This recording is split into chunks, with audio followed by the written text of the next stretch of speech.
ओम शांति। आज सुनते हैं प्यारे बाबा की 13 दिसंबर की मुरली से दिल में छपने वाली गहराई की बातें। क्षमा करना कि आज हम ट्रेन से मुरली मंथन कर रहे हैं, हो सकता है थोड़ा डिस्टरबेंस हो।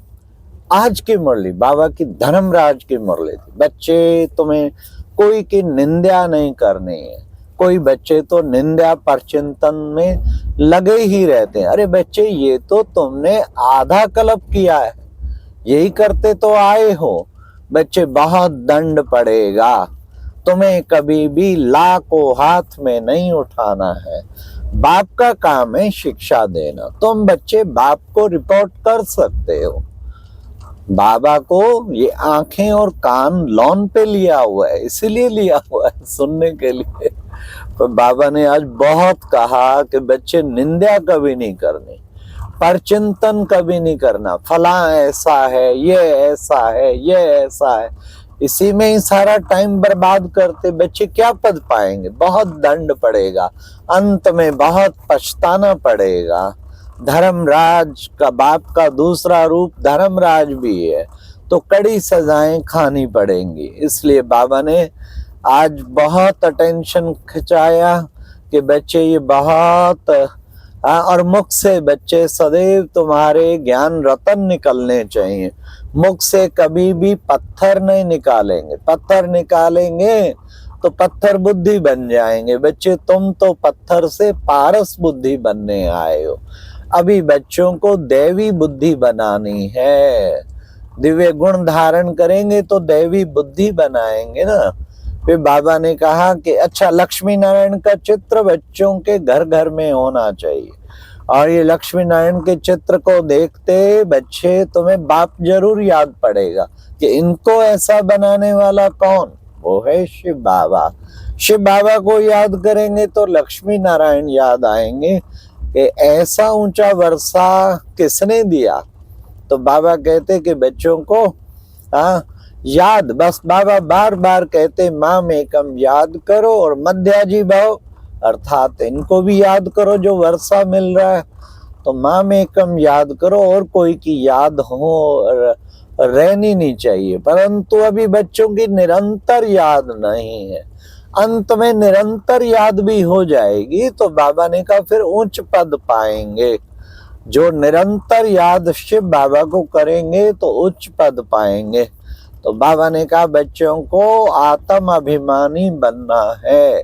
देही अभिमानी बनने से ही बच्चे तुम्हारे अंदर देवी गुण आते जाएंगे।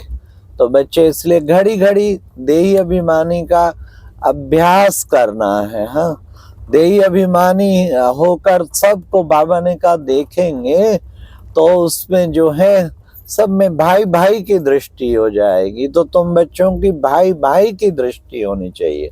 हम सब आत्माएं आपस में भाई भाई हैं।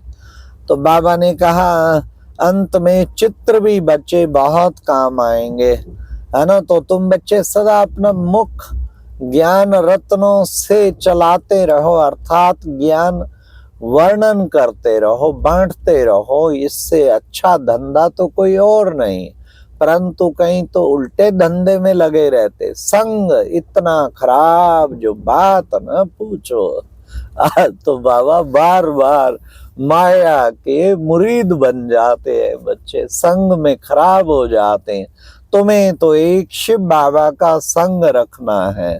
जितना श्रेष्ठ संग रखेंगे उतना ही उच्च पद पाएंगे। संग की बच्चों को बड़ी संभाल करनी है। हाँ, हर वक्त चिंतन करो, मैं आत्मा हूँ, मैं आत्मा हूँ, शिव बाबा का बच्चा हूँ। वह हमारा बाप भी है तो टीचर भी है, सतगुरु भी है।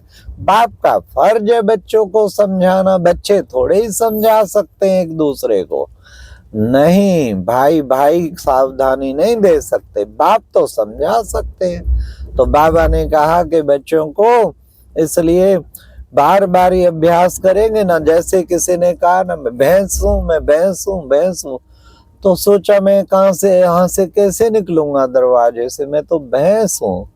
तो भैंस ही बन गया, है ना। बाबा ने कहा ऐसे ही तुम पुनः पुनः याद करो, मैं शुद्ध आत्मा हूं, मैं पवित्र आत्मा हूं, मैं भगवान की संतान हूँ, मैं दिव्य गुणों से सजा देवता हूँ, तो सब बार बार ऐसा याद करते रहेंगे तो बच्चे तुम्हारे अंदर फिर वही दिव्य गुण आ जाएंगे, वैसे ही तुम बन जाएंगे। जैसी सोच वैसा ही मनुष्य बन जाता है। तो हमें अपनी सोच अच्छी रखनी है। फिर बाबा ने कहा तुम बच्चों को रूहानी दृष्टि रखनी है। रूहानी दृष्टि एक भाई भाई की दृष्टि है। तो माया बच्चे घड़ी घड़ी तुम बच्चों को गिराती है, लेकिन तुम्हें हार नहीं खानी, माया से हार नहीं खानी। गंदे कर्मों से दूर रहना है, कभी भी ऐसे कर्म नहीं करने, अच्छे कर्म करने, कर्मों का खाता श्रेष्ठ बनाना है। तो बाबा ने आज कितना ऊंचा बताया कि हम बच्चों को अपनी अवस्था ऊंची बनानी है। हाँ, अगर पतित बने तो बच्चे बहुत सजाएं खानी पड़ेंगी, दंड खाना पड़ेगा। इसलिए बच्चे तुम्हें रेगुलर बाबा की मुरली भी सुननी है, कभी भी मिस नहीं करनी। कितनी मीठी मीठी बाबा शिक्षाएं देते हैं, ये शिक्षाएं ही तुम्हारे लिए प्यार है। कदम कदम पर श्रीमत पर चलना है। विकार में कौन ले जाते हैं? वो ले जाते हैं माया के भूत।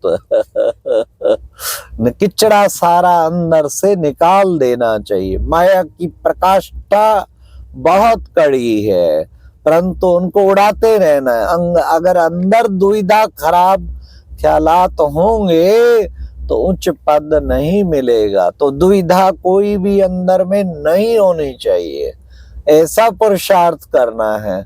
तो बाबा ने कहा आत्ममानी बनने से ही बाबा से भी लव होगा तुम्हारा।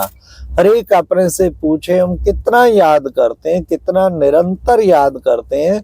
तो ये अपने चार्ट रखते रहना चाहिए। फिर बाबा ने कहा और सब बातें भूल बस माम एकम याद करो। तो बाबा ने कहा बाबा है बेहद का बाबा, उसके पास बेहद का हिसाब किताब है। हर आत्मा के बेहद का हिसाब किताब है, वो हिसाब किताब रहता है। इसलिए हमें ध्यान रखना है, कभी भी ऐसे कर्म नहीं करने। श्रीमत पर न चले तो बहुत कड़ी सजाएं हैं। लक्ष्मी नारायण है तुम्हारा एम ऑब्जेक्ट, इनको पॉकेट में रखना चाहिए। इस चित्र को बार बार देख के तुम्हें बहुत खुशी होनी चाहिए। जितना खुश रहेंगे तो बाबा ने कहा इस शरीर को छोड़ तुम प्रिंस के कॉलेज में जाके भाषा सीखेंगे। जितना वर्षा लेना चाहो ले सकते, नहीं तो बच्चे अंत काल बहुत पछताएंगे।